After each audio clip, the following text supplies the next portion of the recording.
Good afternoon. Welcome back to Kresta in the Afternoon. Marcus Peter, filling in for Al Kresta. Throughout his earthly life, man walks the path of suffering. It is a long path, sometimes seemingly endless. And it's precisely on this path that Holy Mother Church, in the mystery of the redemption of the cross in Christ, meets us. The Church tries to meet us at all stages of life, to comfort us, to bind up our wounds, and to bring solace to the brokenhearted. In this meeting, man and the Church become one. And this is one of the most important unions man will ever encounter here on earth. To talk to us about a certain theology of suffering and the new evangelization is Cole DeSantis. Cole is a writer, researcher, and public speaker who specializes in theology. He currently serves as an adjunct professor of theology at Salve Regina University in the Diocese of Providence, that's Rhode Island, and he received his BA and MA in theology from Providence College. His areas of interest span systematic theology, soteriology, moral theology, metaphysics, epistemology, and Christology. Besides his work in the academic realm, he also works as a journalist for the Rhode Island Catholic, the official newspaper of the Diocese of Providence. Cole, how are you doing? I'm doing really good. Thank you so much for having me on. Oh, no, the joy is all ours. We were particularly enamored with this article that you had published in Homiletic and Pastoral Review pertaining to the theology of suffering and the new evangelization. I want to ask, it's common to talk about the new evangelization. Many people attempt a particular theological treatment of the question of theodicy as it pertains to pain and suffering. What prompted you to want to unite the two in consideration? Well, that's actually a very interesting question. I was partly inspired as the introduction to the article notes by certain stories connected with the actor Shia LaBeouf. As a lot of people in the audience probably know, the actor Shia LaBeouf, who, as many of you know, probably has a very colorful past, to say the least, recently converted to Catholicism after being asked to portray Padre Pio in a movie by, I believe the director's name was Abel Ferrara. And, of course, this blew up on Catholic social media. He was interviewed by Bishop Barron.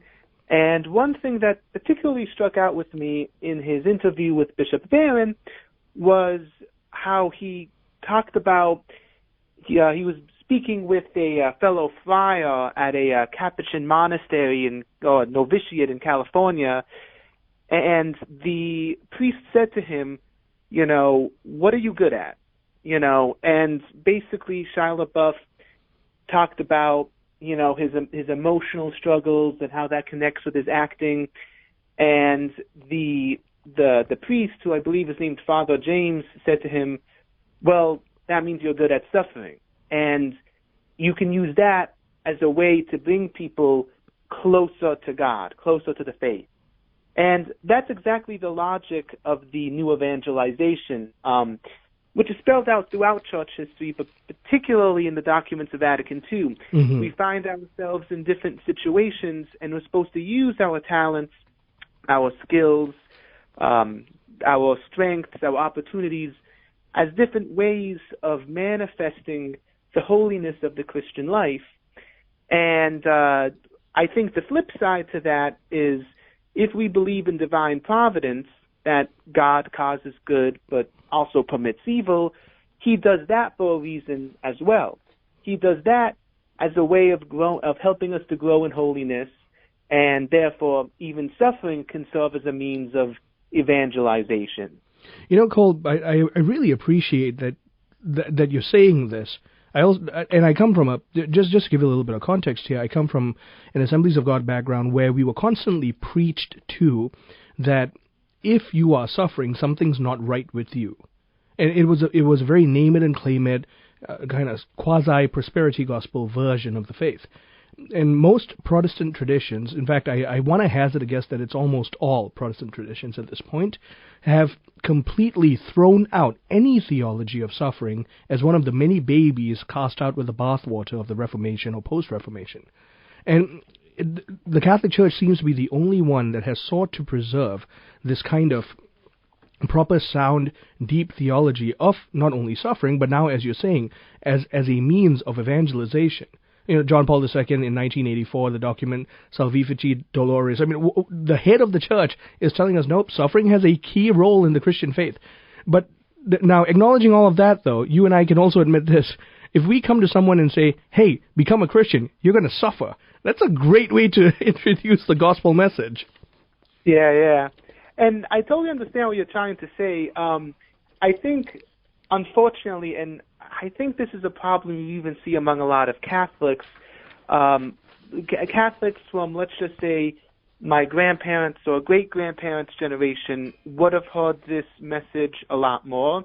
I think even among Catholics in the contemporary world, I don't even think they really fully understand the theology of suffering. There's this mindset that we've kind of grown beyond that it's depressing, that it's dark or disturbing. And I think that kind of misses the point. And I think even more so among proponents of the prosperity gospel miss this even more. But I think one important thing to keep in mind is that life is essentially a battle between good and evil, right? Right. And at the end times, there will come a time when evil and suffering is completely overcome. But we're kind of living in the interregnum between what Christ did and what will happen in the end times. And Christ defeated death. In the end times, you will see a complete sort of overcoming of suffering and death. But until then, we still have to be very upfront about the reality of suffering. And Christianity is not calling us, or Catholicism is not calling us to be obsessed with suffering. It's rather calling us to just accept the fact that it happens, but to also accept the I don't know if you would want to call it a paradox, but what seems to be a paradox that Christ, the source of goodness, restores human brokenness by dying. That dying and suffering ends up undermining itself because of what you saw on the cross, right? That it's in dying on the cross that he defeated death, and therefore everything after the death and resurrection is sort of aiming towards the restoration of creation in the end times. And so you had brought up John Paul II's great encyclical. Basically, his whole point is because of the cross, suffering takes on, it can be an expression of divine love. Mm-hmm. And I think that we really need to recall that. So it's not meant to be in a disordered obsession with suffering. It's supposed to say, hey, suffering and evil doesn't have the final say. Christ is using that to help you transcend suffering. Right. So just to kind of put this into more common parlance, effectively, a good father allows suffering upon his children because he knows that certain sufferings are good for them. I allow my son to once in a while fall down so that he learns that running a certain way on certain platforms, if you will, is a dangerous thing to do. I will allow my son to undergo the pain and suffering of physical discipline when he's playing sports, because I know that that's going to hone him in particular gifts and in particular disciplines for the sake of playing the sport well. You know, we do martial arts as a family.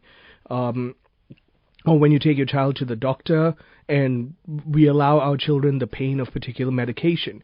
Suffering doesn't inherently have to mean that therefore God doesn't care. In fact, if anything, what you're saying is a loving father, a benevolent father, allows certain sufferings because he sees the end goal that you and I do not. There's a kind of teleology here that in our temporal, sometimes myopia, we completely miss. Hello? Hello?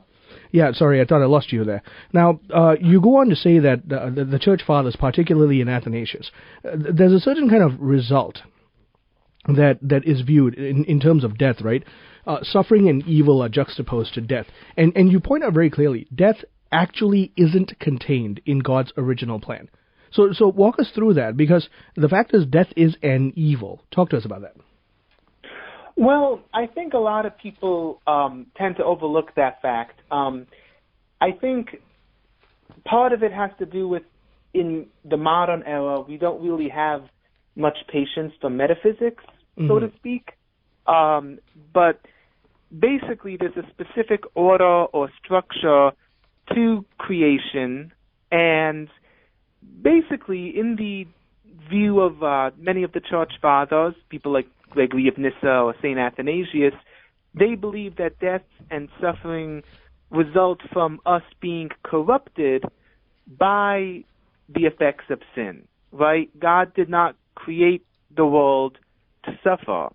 Suffering comes from sort of turning away from God. And this kind of makes sense, because if God is the source of all being and sin is turning away from God, we're turning away from the source of all being. And so we're kind of turning towards nothingness. And so there's this mindset that death is like a return to non-being, right? If we're not united to God, we're falling back into non-being.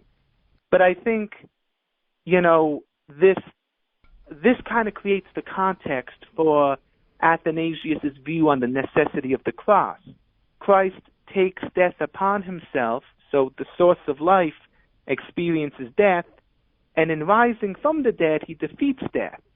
And I think this kind of goes back to the point you were mentioning. God, as our loving Father, basically, if you believe that God loves us, and doesn't just love us, but that God is all-knowing and all-powerful, there's nothing that stands in the way of God's plan. And so, from a traditional Catholic perspective, the underlying logic of the theology of suffering is that death was once a sign of our separation from God, but that God can use it as a way to bring about some greater good. So even those things that seemingly make it seem as if God is far away, God is using to draw us back to himself. Those signs of rebellion are used to bring us closer to God. Cole, this has been an outstanding interview, and I'd love to continue it, but we've hit the music. Been talking to Cole DeSantis, a researcher and public speaker and author who specializes in theology, adjunct professor of theology at Salve Regina University in the Diocese of Providence, author of Theology of Suffering and the New Evangelization. Check it out on Homiletic and Pastoral Review. I'm Marcus Peter, filling in for Al Kresta on Kresta in the Afternoon.